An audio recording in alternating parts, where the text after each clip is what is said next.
Alavander's Orb of Awesomeness is brought to you by the Basement Dwellers Podcast Network. Visit www.tbdpod.com/AOA for more info.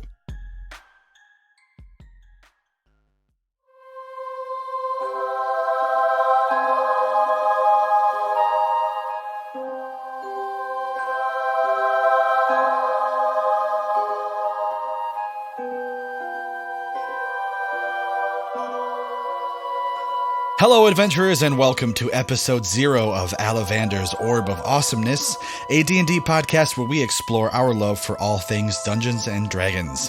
My name is Wes. And I'm Chris. And together we are your gracious hosts.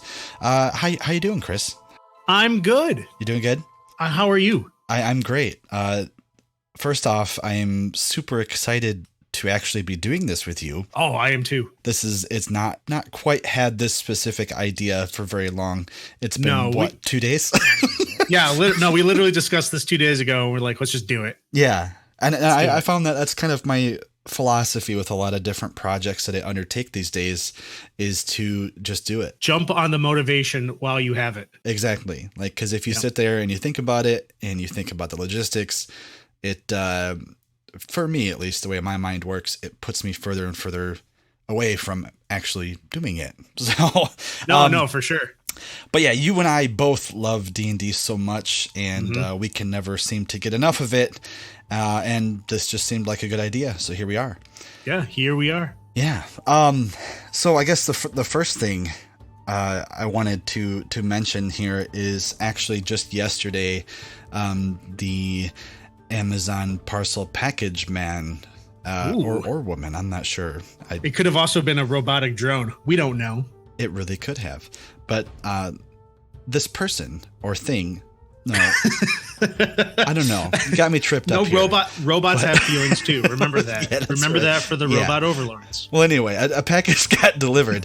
It was my brand shiny new copy of the Sword Coast Adventurer's Guide for 5th edition, and and we will get to it probably a little bit later in this episode 0, but I've never really delved too deep, if at all, into Forgotten Realms itself, yet alone the Sword Coast. So I've already looked through it, and there's a lot of really cool information in there. A lot of the reviews on it aren't that great, but they're coming from people who are already immersed in the Forgotten Realms setting, and it's kind of like, if I were to I can't really compare it to anything, but it's kind of an abridged version of a lot of the stuff that is happening in quote unquote current D&D history. It does have a short section of a timeline. It mentions things like the Sundering and the Spell Plague and different things like that, but it's not as in depth as older editions or anything like that. Yeah, I think there was a 3rd edition Forgotten Realms campaign setting. I have not looked through it, but every review mentioned that was kind of somewhat negative about the new one, mentioned that being a superior guide, and it could or could not be, but I'm happy with this because my attention span is pretty short as it is, so having a couple paragraphs as opposed to pages and pages of stuff is very nice for me as a dungeon master. Well, for sure, they're trying to get to a broader demographic. You know, for a long time, Dungeons and Dragons was just for the quote unquote ultra nerdy people. Yes, but now it's become such a mainstream thing. Everybody, for the most part, knows what Dungeons and Dragons is because of shows like Critical Role and several other different YouTube channels. And it's taken a lot of the stigmas away from it. So, with Wizards of the Coast trying to make a more well-rounded, piece of fiction, hooked, that I love that. I love that idea. Yeah, and I think a lot of that came with the release of 5th edition, which we will get to some of the things you touched on. But the next thing I wanted to bring up was, have you heard or watched anything on the new adventure coming out later this year. Baldur's Gate Descent, I think it's Into Avernus. That's a new book. I have not actually. No. No, I need to. There's a few things I actually need to get caught up on. Yep. I know. See, This is me. I'm D&D always podcast, the one who's behind strike everything. one. Oh no. No. But if we're gonna do this show, we both gotta brush up on our current D&D news. Oh, for sure. But anyway, I've been reading and watching and listening to a lot of stuff about it, and I'm pumped.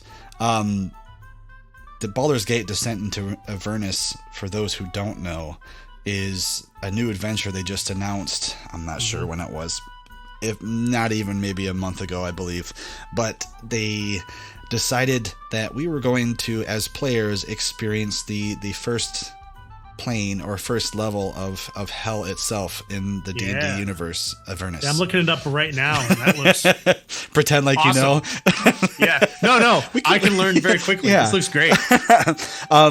But I, as a DM and player, am not particularly interested in a lot of the stuff that they have regarding Avernus or hell itself, though I do already have plans in mind for the current group that I'm in for maybe visiting it as a side quest at some point. But the thing I'm most interested in is Baldur's Gate, and they're according to the writers and creators of the book, they were saying that there is a pretty hefty portion about Baldur's Gate coming out in that book that will allow you to take that information and create your own campaigns in Baldur's Gate, which that's what I'm looking forward to. For sure. I mean, Baldur's Gate is like one of the most iconic areas, for not just D&D, but even a lot of video games. How many? There's a bunch of Baldur's Gate games. There's a bunch of Forgotten Realms video games kind of set in that general area. So definitely, no, that's exciting. For me, I love the idea of traveling to different planes. Yep.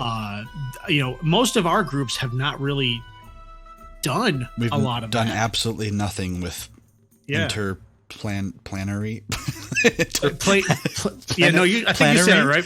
Interplanary.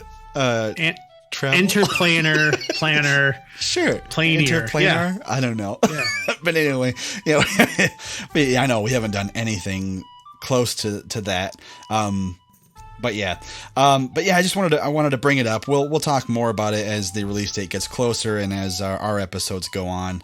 But as far as this one goes, this episode 0, is going to be structured quite differently than our future episodes, mainly because we haven't quite nailed down how we're going to do that yet. But however, for the purposes of this, our episode 0, and you can probably think of it like the character creation sessions that most gaming groups go through, we will be talking a bit about ourselves so you, the listeners, can get to know us a bit and where we both have come from in our history of playing D&D and other role-playing games.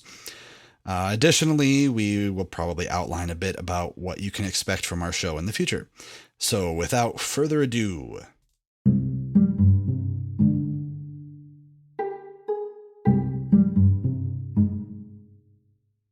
Chris, let's start with you. This is our intros and get to know ya section here.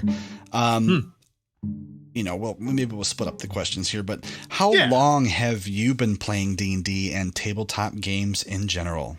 Wow. So I have been playing probably since, oh God, when would that be? 2002, I want to say. So God, that's too late. We started before that. Well, you and I, this can go into one of our questions here, but my first time actually role playing was with you at a sleepover, and I want to say we were in junior high. So yeah, I guess that would have been 99. Late 90s. Yeah, 99, 98. I think 2001 was our freshman year in high school, I believe. yeah, 2000 to 2001 was a freshman. So yeah, it was probably 99. Okay. Yeah. All So right. that's 20 years ago. Yeah. Yep. Spoiler alert. Yeah. That's going to be part of my answer as well. Spoiler alert. It's crazy to think about because we're only in our 30s. But Yeah, I know, right? But anyway, I didn't mean to hijack your start- question. So No. Yeah, no, I've been playing, I guess, for 20 years. You know, it's, you know, I consider myself a pretty veteran role player. You know, I've played pretty much I have played every single edition of Dungeons and Dragons. Not a ton of fifth, just because of adult life. Yep. But you know, I played a bunch of other editions, other role playing games, and what's the word I'm looking for? Different systems. I've played tons of different systems. Everything from Savage Worlds to D20 Modern, which I guess would be D&D. You know, a bunch of just one-off single things. I've even worked on my own role-playing systems and ran people through those. So, hell yeah, man. Hell yeah. What about you, Wes? How long have you been role-playing and in part of the role-play universe? What do you call that? I don't know, the community. There we go. That's the community. word. Community. Sure, why not? There's a community for everything now. Again, it's been 20 some years, 20 plus 20, you know, give or take. Well, give a year or two. You can't. You can't quite nail that down. But I have actually had kind of an on and off experience in D&D and tabletop role playing games in general, mainly due to life. And there was a period where, I moved away from all of our friends, and so there wasn't a whole lot going on there. Those were my dark World of Warcraft days. So that sucked, you know what? That sucked me in for a long time. Yeah, so. I was in that too. You know, like yeah. You know, I did World of Warcraft, and there's nothing wrong with that. You know, you're not like some people who have like, oh yeah, he died. I forgot to eat. World of Warcraft. I forgot to eat. 4 days. Yeah, exactly. Yeah. Well, I mean, I guess we shouldn't laugh. I mean, it's kind of in an abstract way funny when you think about it. Not specific in specific cases, but Yeah, but just the absurdity of it. But anyway, yeah. So yeah, it's been that long for me, and it has actually just been since last year that I was gonna say this last year that you've really jumped back into. Yeah, really, really gone down the rabbit hole, and fifth edition is partly to thank for that. Yeah. As well as you actually did a pretty awesome introduction to fifth edition on our other podcast.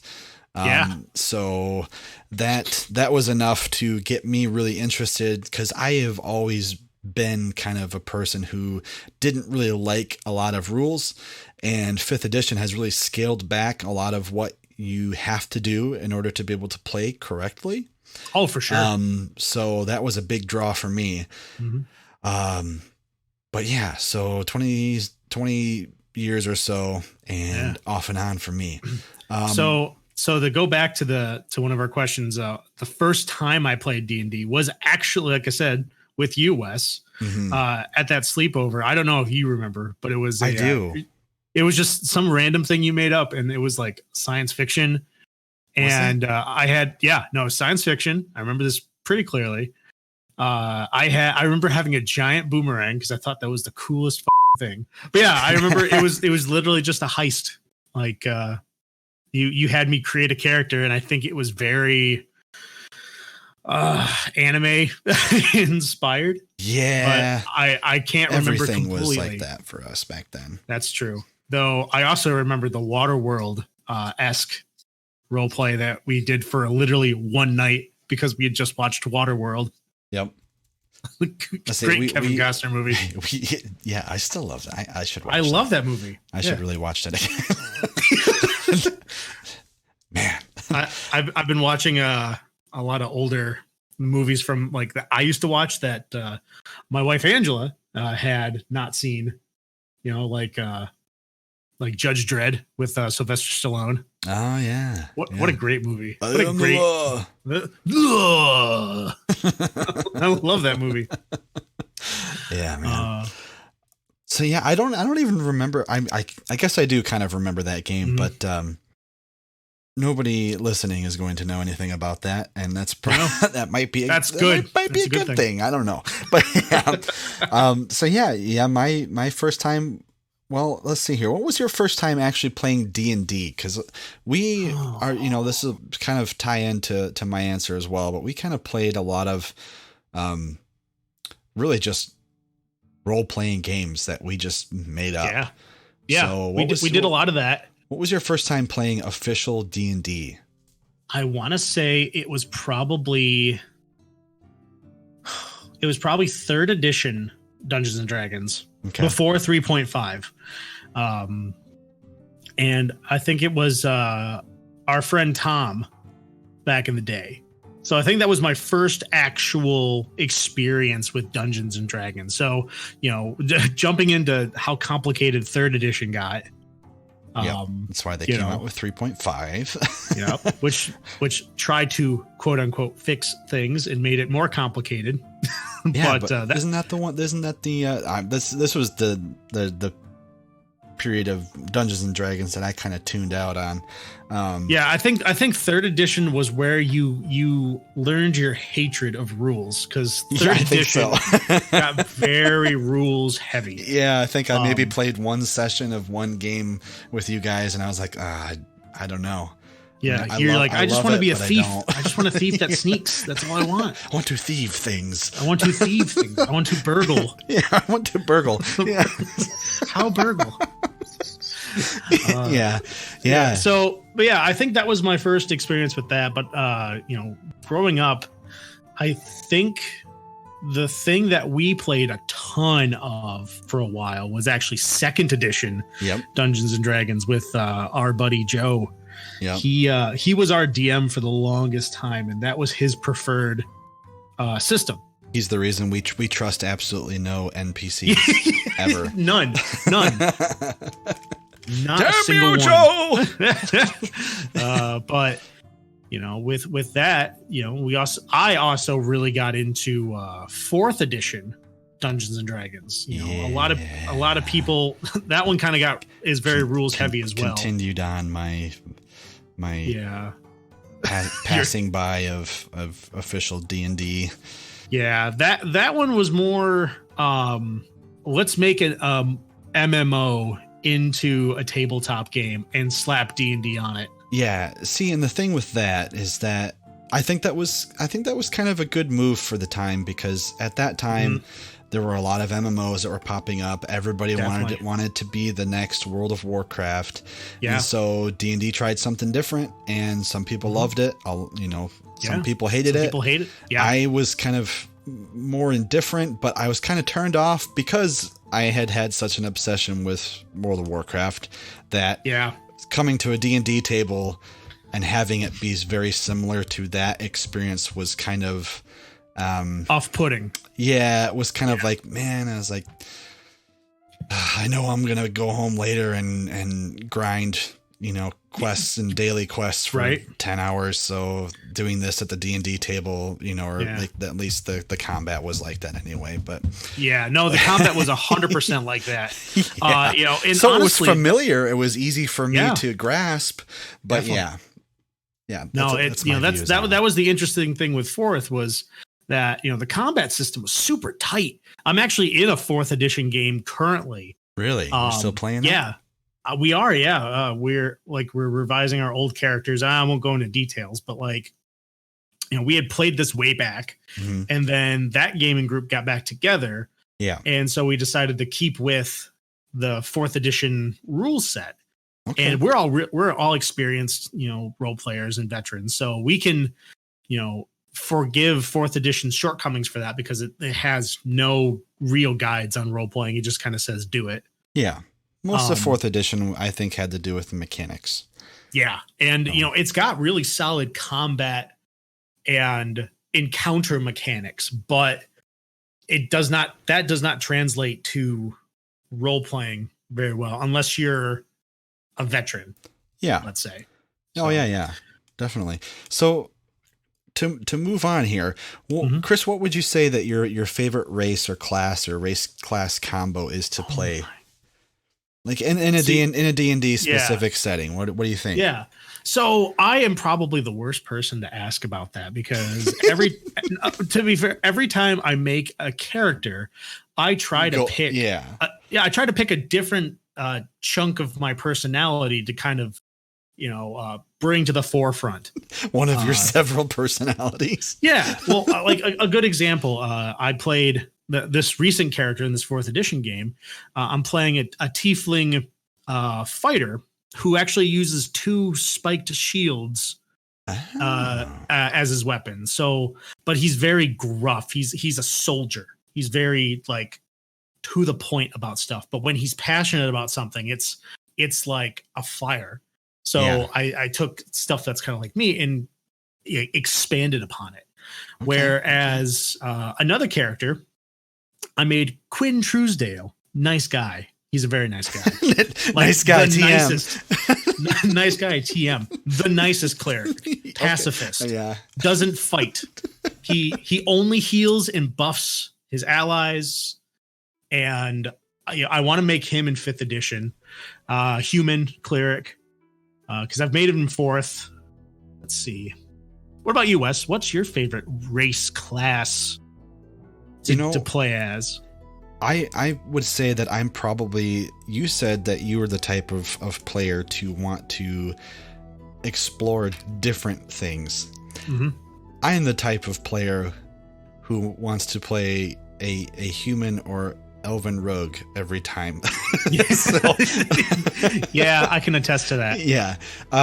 Though I did have one actual campaign that I played in that you were in as well. I joined partway through that. I played a wizard named Edwin, and that was one of my favorite characters of all time. And I'm not sure if that is because our good buddy, never trust an NPC Joe, was always constantly giving me cool things. What he did was he tempted me with power, and I kept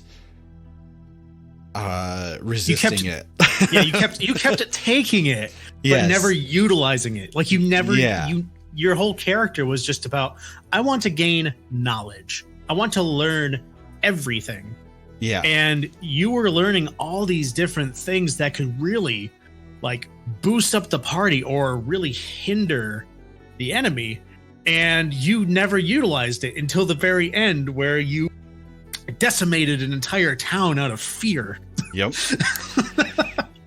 Good old Fireball. 2nd edition. Good old Fireball. Yep. Oh yeah. Yep. But yeah, I would say that, aside from that, I tend to stick to the same archetypes. And that's just because we rarely ever, until now, at least in my gaming history, rarely ever keep the same character.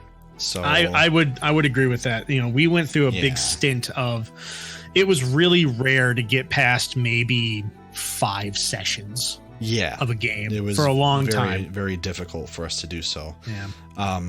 But now in my current gaming group, which sadly you are not a part of, but would love to have you. I would love to join on as either an NPC for your game at some point, cannon fodder. I'll just kill you at the end.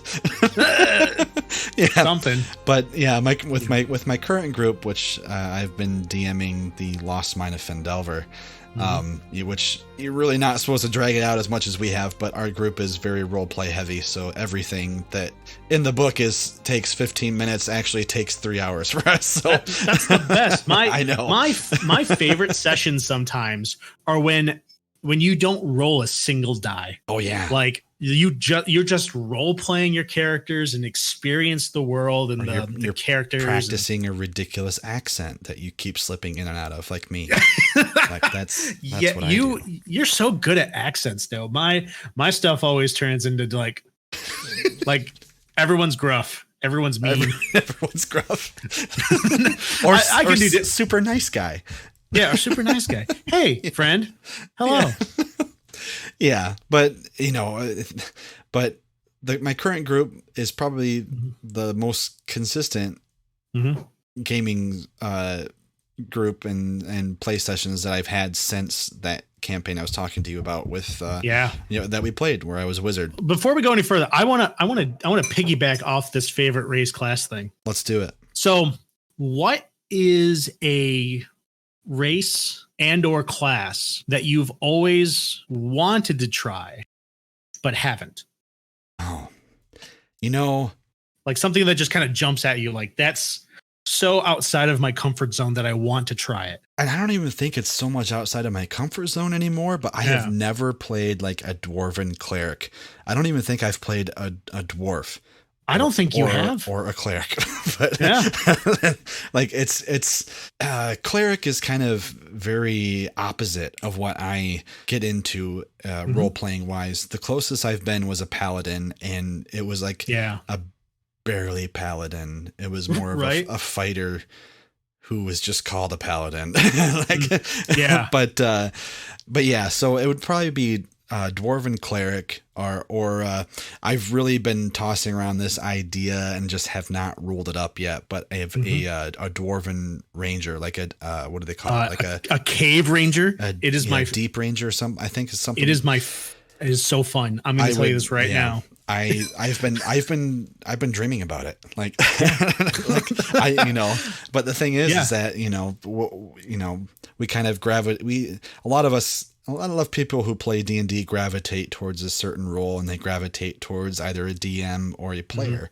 I've always been more of a, maybe I walk both worlds just like you, but I DM more than I play.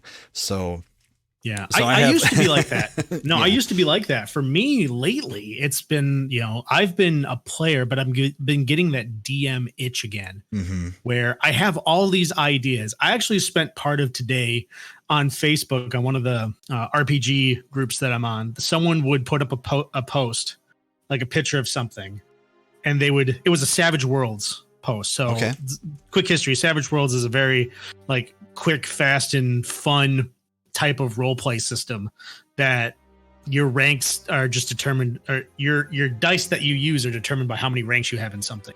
And so it's a very like settings heavy system where the rules are really basic and all the extra fun stuff come from the different settings. So someone posted a thing that was someone in a welding mask, just like welding something. And they were like, savage this up. So I threw out the one shot hook of it's set in a world of diesel punk industrial World War I, and the police are finding all these corpses who have been welded into like steel coffins. Oh man, by some maniac, right? He's a serial welder. Yeah, like he welds all these people into the thing. Okay, and so let me just bring up the post real quick because it's real. It's some good stuff. There it is. I found it. Yeah. Okay. Come on. Quick. There it is. So pulp style game. So very like detective noir. Like the funky type of setting where there's like, let's get him, Johnny. Kind of stuff like that. So yeah, serial killer loose in the city. His victims found dead, encased in welded shut coffins.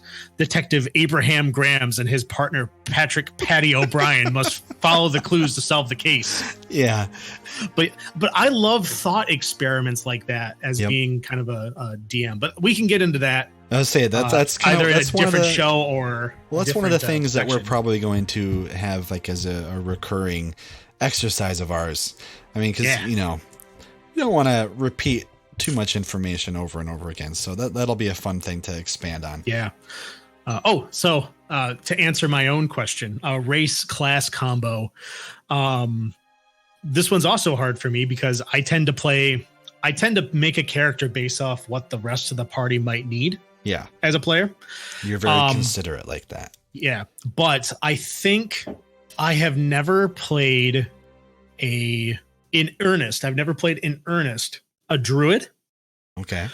Or a wizard, because in the in the editions that I was really playing in, third edition, second edition, being those type of characters. I mean, I did play a druid in second edition, but I don't really count that because that game got weird. That was the one where I kept like not using my powers right, and I turned into a tree, and everyone's like, "Where'd Chris go?" Oh yeah. And then like this bad guy who I knew was a bad guy showed up, and I was like, "I'm gonna help the party out." So I tried to strike him with lightning, and everyone's like, "Dude, this guy's cool. Chris is the bad guy, obviously." I remember that. I don't think I was a part of that, but I have heard the tales. The tales have been passed down. Yeah. So so I think a wizard.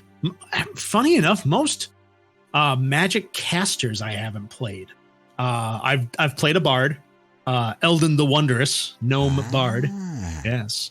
And then I've never played a sorcerer. I think a dragonborn sorcerer would be really fun to play. That would be interesting.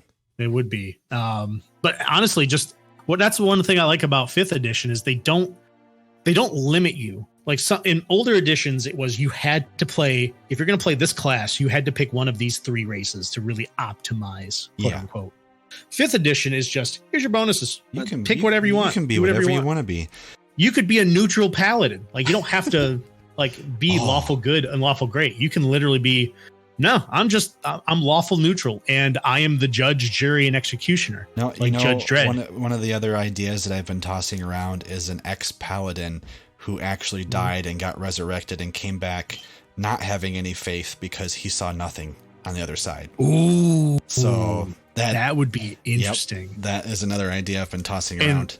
Okay. So like, do you play it as a fighter and then eventually take levels as a paladin? I would say it would almost maybe the opposite.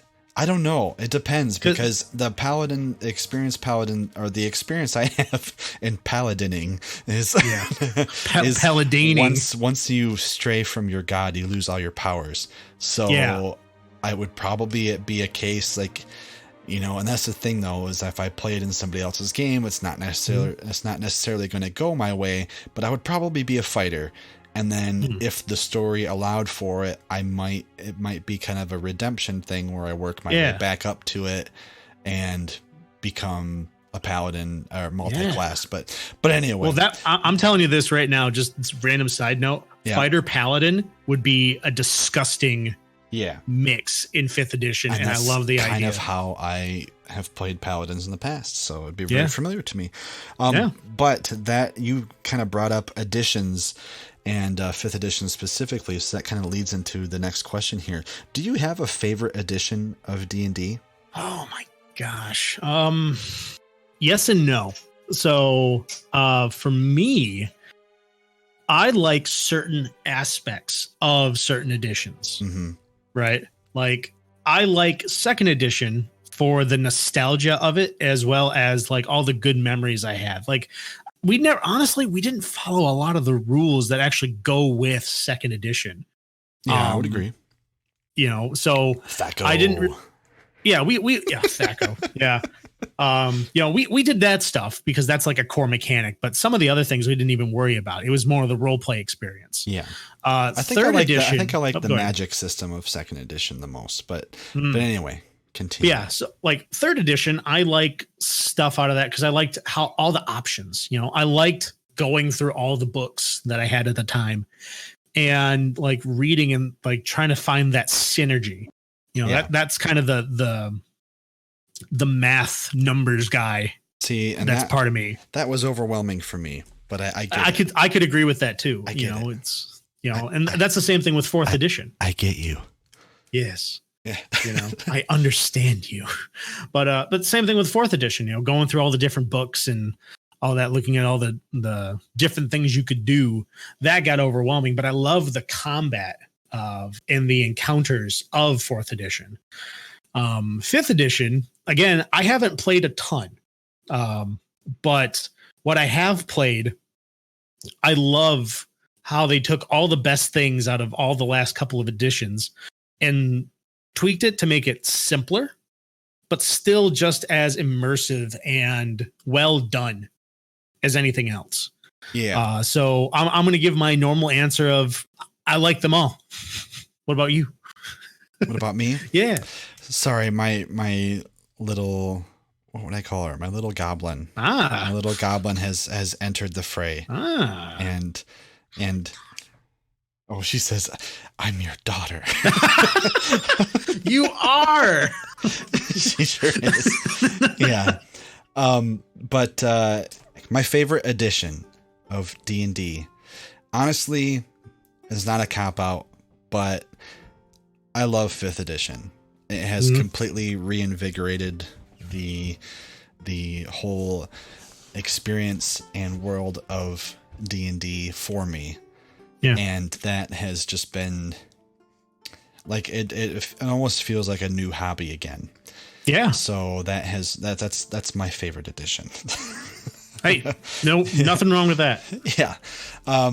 So to move things on here, when you play, do you play primarily in homebrew system or homebrew settings, or do you play in Forgotten Realms, or what is it, Eberron, Greyhawk, or anything like that? For me, I'd say 90% of my role-playing experience has always been homebrews. People have taken ideas and things from official settings, but for the most part, I do enjoy homebrew. I think I like the idea of coming up with your own stuff. That being said, if I had to pick an official setting that I liked, it would probably be Eberron. Really? Okay. Yeah, I really enjoy very high fantasy. I'm more of a sci-fi nerd than a fantasy nerd. So I like the idea of like magically powered super trains or warforged automatons that are a playable race, and they're made out of stone and wood and gears. Okay. You know, the alchemist class would be another thing I've always wanted to play. I guess I know nothing about Eberron, but look it up. Okay. Eberron. Yeah. Okay. Well, again, to mirror your experiences, since most of the games that I played before were with you. True. Homebrew is typically what we have played in the past, but now, again, since I'm getting into 5th edition more, I'm really, really digging Forgotten Realms, and I am really regretting not knowing anything about Forgotten Realms before this point. Yeah. Because I feel like there's a lot of really cool history and a lot of cool settings that I have missed.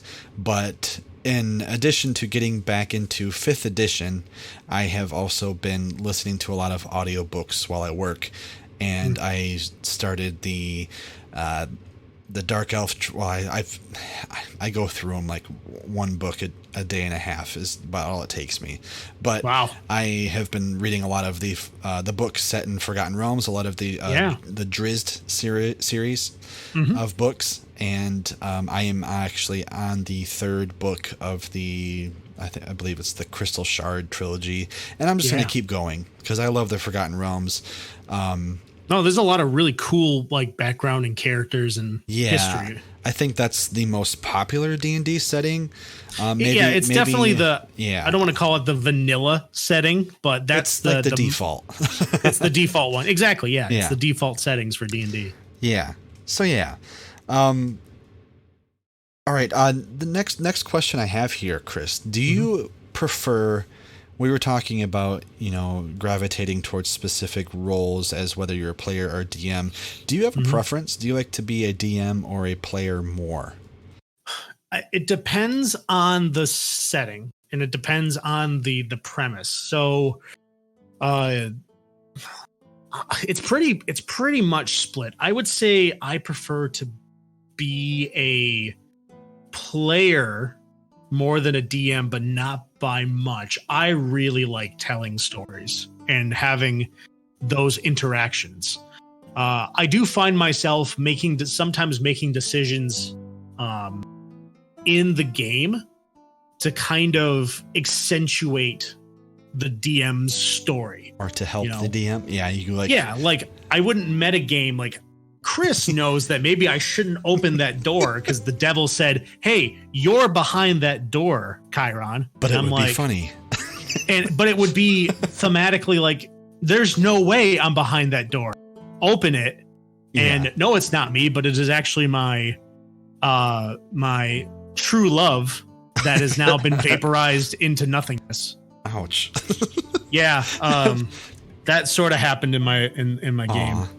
Luckily sad. It was a trick that I can so far tell that it was. So far. Yeah. Oh, okay. Yeah. Yeah, we went to hell, and that was one of the things like, oh yeah, Chiron, your soul is behind it. No, it's not. No, it's not. Kind of was. Yeah. So yeah, that happened. Well, what about you? Do you prefer to be a DM or a player? Are you really enjoying DMing? I am. Your group? I am, and I think that actually has to do with some of the prep work that I voluntarily do for our games, and a lot of that involves, reading about the world, like the Forgotten Realms, and like the areas they're going to be in, and making sure that I can translate that as best as I can, even though they say, when you step into your game world in the Forgotten Realms or the Sword Coast specifically, like that is your version or instance of that world, make it your own. I just like to, I've never gone this route before where I have taken actual source material and used it for a game. It's always been homebrew for me. Well, it definitely helps when you have an official setting book that you can use as a guideline. You can still make it your own, but with having that background at your fingertips, it really helps. And I've run adventures kind of in a specific setting. Yeah. From a book, and they lay things out pretty well in there. Can take things and move them around or whatever, but it's the planning aspect of it. You're not burdened with trying to come up with everything. Okay. And I think that's what happens with DMs sometimes, is they get burnt out because they have to come up with everything when it's a homebrew. Yeah. And there's a lot of consistencies to keep track of, and you don't already have a printed version of it out. Yeah. Per se. But so I would say overall, I probably prefer being a DM over a player, but I do love being, playing as well. Yeah. Because, I really like getting into characters, but with DMing, you're playing a lot of different characters. You're playing every character other than the PCs. So yeah, aside from my schizophrenic, switching between accents with the same character that I have a habit of doing sometimes. I would actually probably prefer DMing over being a player. Okay. But that's just me. Two more questions before we move on, because we're going to talk about about what we're actually going to do in the show, and then we'll call it quits from there. But in your opinion, specifically with 5th edition D&D, what do you think they nailed? Like, what do you think is better than the other editions? Because frankly, with this show, when we talk about D&D, we'll probably definitely pull from our other experiences with other editions, but to keep things current and to keep things like informative, realistically, we're going to be talking about 5th edition until the next one comes out, which I hope isn't anytime soon. Honestly, for me, and you might even agree with me, but what they nailed is the advantage and disadvantage system. Yes. Instead of it being a bunch of these other modifiers and other things you can add or take away, and it's just you get the roll an extra D20 and take the highest, or you have to take the lowest if you have disadvantage. Yep. And that streamlines so many things with the game. It makes things quicker, it makes combat faster. It's easier to just tell someone you have advantage or you have disadvantage on this. Yep. And it still gives people the ability to succeed forward, or, succeed and fail, and then fail and succeed, if that makes sense. Oh yeah, definitely. And I think, just to piggyback off that into my own answer, and then I'll let you continue if you have anything else to say. But with along with those same lines, like I think the combat system and a lot of the mechanics that they boiled down into what is 5th edition now, I think what it does is it allows for all this extra room and all this extra brain power to be used elsewhere in the game. Yeah, you know, no, for sure. Because because for our groups specifically, I mean, I don't know how I'm assuming your group is this way too, but very heavy role players. Yes. And if the combat is very mechanical and too dialed into like a board game mechanic style, then it's very difficult to concentrate on role playing when you're keeping track of all this stuff in your head. But with with 5th edition, like you said, specifically the advantage and disadvantage, that's just one aspect of it, but it really, the simplicity of combat and other things in 5th edition allows for a lot more room to be, for your players and your character. DM and your character, specifically to be doing other things. And that's really good. I really appreciate that from a heavy role player perspective. So definitely. that would actually, be my answer as well. But what else do you think? For a bonus, I mean, say, as far as like what they did right. Compared to other editions. Yeah, I think giving players options for things while still keeping it contained. There's a lot of source books out now for 5th edition, but all of them are optional. There's not a single thing in there that in those extra books that you absolutely need to play the game. If you have the player's handbook, you're good. You're golden.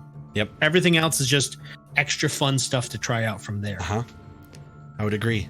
And I have a lot of the books now, and which I'm jealous, by the way. But yeah, I went crazy during the around the Christmas time sales. Yeah, but they had a they had a stupid sale. Yeah, they were like all the books were like $10 or whatever. I think they were under 20. Something in that range depending on the book. But I was like, I have all these books. I don't use them very often, but I have all of them. I was like, I'm gonna start looking through them. And the Player's Handbook and Dungeon Master's Guide, there's a lot of it's just optional information. The Dungeon Master's Guide is not required to play, but it will make your life easier because there are so many tables that you can use to take, to free up your brain for other things. Yep. 100%. Yeah. I love it. I love it too. So anything else? No, but I'll piggyback off that to jump into one of your other questions. What's something as a DM do you not like about 5th edition compared to the other editions? Honestly, and it's not really something that I noticed until the player in my game brought it up, but cantrips in 5th edition, if I remember correctly, because I think the party, our party is only level 4 right now. But I'm assuming that cantrips don't scale that well with your level. But in the beginning, they're quite powerful. And in previous editions, especially coming, I for simplicity's sake, I went from 2nd edition to 5th. So there's a gigantic leap in how things are done between those two. But with 5th edition, it seems like what are being called cantrips are nowhere near what they were in 2nd edition. Like cantrips from 2nd edition were stuff like dancing lights and like changing colors of something, or just like mage hand, or harmless spells that were cool and that you could use to role play purposes, but had no really combat advantage unless you're trying to trick somebody, I guess. But in 5th edition, cantrips, I understand their purpose for being there. They wanted to make magic users not so much a one and done type of thing where they had to rest overnight after every battle, and that's cool. So I can kind of forgive it, but I wish from my knowledge, I wish that cantrips were not as powerful as they are. And we have a warlock in our party who, you know, he basically is like, I don't have much reason to use anything other than Eldritch Blast for a lot of what I do in combat. And that's kind of disappointing to me. He does do other things because he loves the dynamics of role-playing while you know, having combat. But mechanically speaking, his other attacks don't come anywhere near where his cantrip is. Right. You know. Now, do you think that is from how the character is built, or do you think that is just the actual amount of damage it does? You know, yeah, because I actually brought it up right here real quick because I was curious. But yeah, 1d10. That's quite a bit. I mean, that's a you know, and like great axe. Like I said, you know? we're the party is level 4, and I don't, you know, I despite the 20-year history of D&D and role playing that I have, I don't know a lot about things at higher levels because our games never got there. Yeah, you know? I mean, to put it in sad. perspective, the game I'm in, right? The game I'm in right now is the highest I've ever gotten in any game. Yeah, that sounded funny, but the highest. Yeah. No, the highest level I've got. We're level 14. Oh wow. We started at level 1 last summer. Impossible. Or level 2. No, straight impossible. Well, granted, you start there. Part of it was quest. Like we're seeking these different shards of an ancient deity, and every time we find one, we automatically gain a level. So part of that helped. Gotcha. But I think we'd still be level 10 or 11. That's still really high. That's still high up there. Yeah, and it's sad, but it's something that I'm aiming to rectify with my latest delve into the world of Dungeons and Dragons. Sure. But yeah, so that would be my answer. What about you? Did you already answer? No, but mine would probably be. Now again, I don't have the most experience with 5th edition. Mm-hmm. But I think for me, the one thing I don't 4th edition player. I know. I want to play 5th. I do. It's all right. I want to play it more. I'll get you. Yes, but I'll pencil you. I think the thing I'm not a big fan of, and it's not necessarily with the edition. I think the books are all perfectly fine. Some of them are better than others, depending on what you're trying to use them for. But I think for me, it's more the business end of Wizards of the Coast with everything, like with D&D Beyond, where it's, you know, like you, for instance, you own all the hardcover books, but if you want to utilize those online for like Roll20, the online stuff, you have to buy them again. Yep. Yeah, and I get that because Wizards acquired, I believe D&D Beyond is officially part of Wizards of the Coast now, isn't it? Well, D&D Beyond was their project. Was it? I thought it was. Yes, it was. I thought it was a separate guy that they kind of assimilated his. Not to my knowledge. Okay. I have to look that up. Yeah. Don't quote us, but I'm pretty sure that it was like D&D, like Wizards of the Coast was making D&D Beyond to be that platform that could integrate with like Roll20 or Fantasy Playgrounds, stuff like that. Yep. But you know, that part of it, I'm not necessarily a huge fan of, because a good example is for another podcast we did. We were making each other as characters. Well, if you don't own those books, you only have limited options. You have limited options, and I don't like that. I don't necessarily need all the options, but like they should at least give you the base options that are in the player's handbook. Yeah, I hear you. Yeah. Other than that, I can understand that point of view. Yeah. Yeah. You know, so other than that, I have none. I have no complaints. I think 5th edition has really brought together the mainstreamness, I'll use a criticism. Can hear a lot of those, folks. Yes, you are. The mainstreamism to be able to give it to a broader audience, but also, you know, make the hardcore player base still very happy with this. Yes, I would agree with that 100%. So with that, I think we will wrap up the our get to know ya section here, and real quick, just to kind of tack it on at the end here, I'm going to list what the show is going to be about, our future episodes.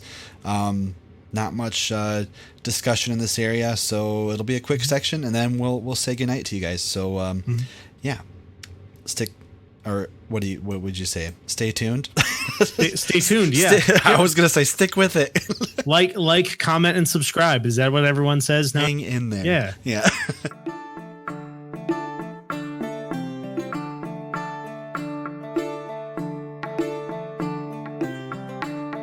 Okay, so to talk a little bit about what our show is actually going to be about.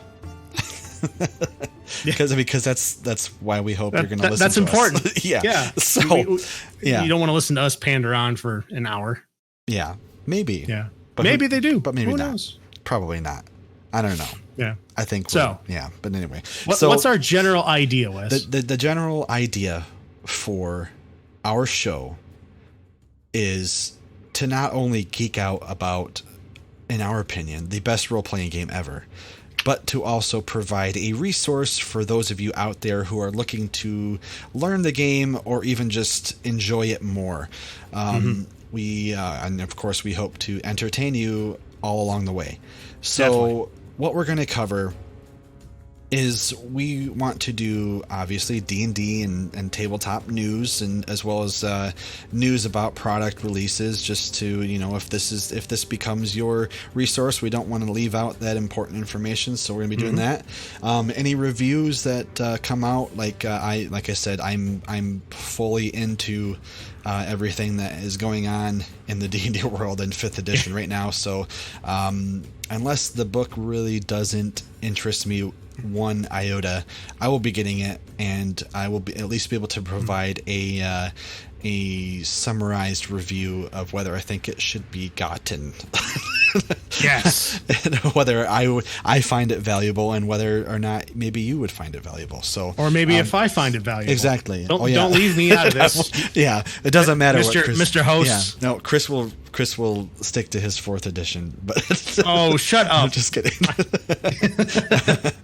So yeah, reviews. And more specifically, we've been talking a lot in this episode already about Forgotten Realms, and I think the default vanilla setting of Dungeons and Dragons deserves to have more spotlight.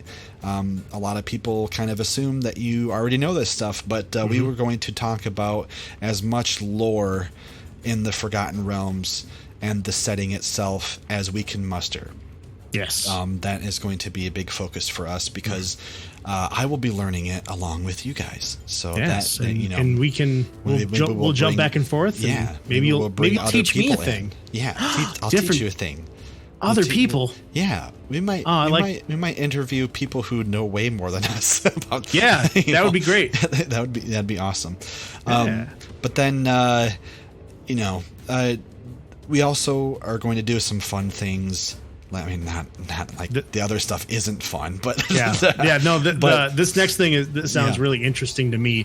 Monster Manual, monster reviews, talking about one monster and how to use it in your campaigns. Yes, I like to call it the Monster Manual and you. Yeah.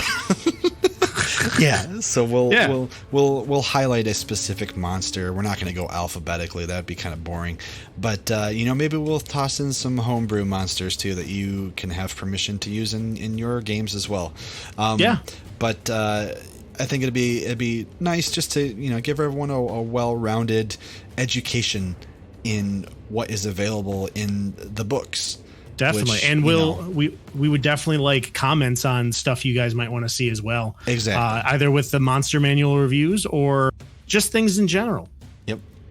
Another fun exercise that we will do that we kind of briefly hinted at earlier is improv character creation and other thought experiments in the D&D universe. This is my jam. Exactly. This is my jam. This is the thing that I love doing. I do it every day.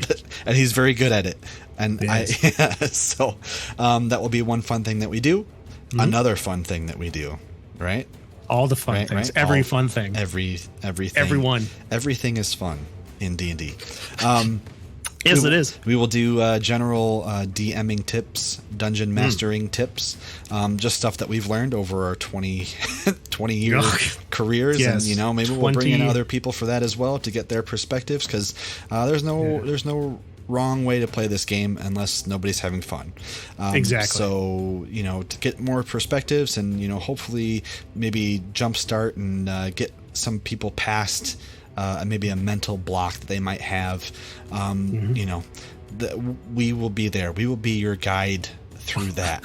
We will be there for you. And on the other side of the table, we will be providing player and general role-playing tips as well. Like I said, our group is very heavily role-play oriented. So if that's something that maybe you're looking to get some advice on, or maybe you just want to see how other people do it, we will give our opinions and use our experience to hopefully, provide that info to you. So, wow, words. Yeah, exactly. Yep. I run D&D tables, right? Yep. Yeah, you're a DM. I'm a DM. Most of my words are and then totally expletives. Yes, that's many more words, but yeah. And then world building. Yep. That's something that I really enjoy doing. Yep. And hope that we can, get ideas from each other to maybe figure out, where do you start? Being a DM, it's kind of hard to just throw your players into a void. You have to come up with the different things for it. So hopefully we can discuss that, pick a topic each episode and just kind of flesh it out. Yep. See where we come from. Because not every adventuring party starts in an inn. No. Sometimes you're in. They're outside the inn. You're outside the inn or at the bar. Yeah. Or in a tundra. Ooh. Yep. But building off of world building, we will do our best to keep that in the context of Forgotten Realms and official D&D settings, but we're not going to close it off to any ideas, homebrew systems and like that. It'll just be generalized tips for you guys. So yeah, we won't get too far ahead of ourselves as far as what we're going to promise, but those are just some things that you can look forward to in what we are going to offer in Alavander's Orb of Awesomeness, a D&D podcast. So yes, that is, and then, another thing that we'll do in the next episode is we will explain why that's our name. Yeah, that'll be a great opening sequence right there. Yeah, exactly.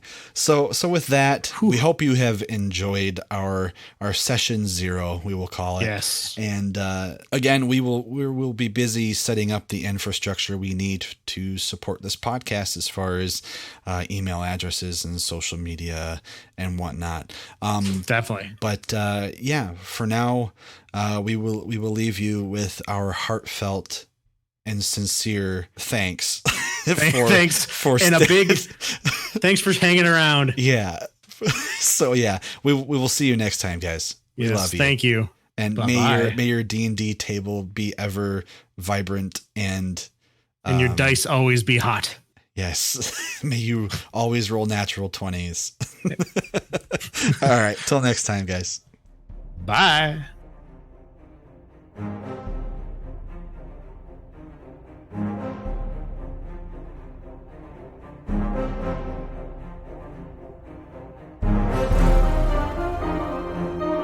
Thank you.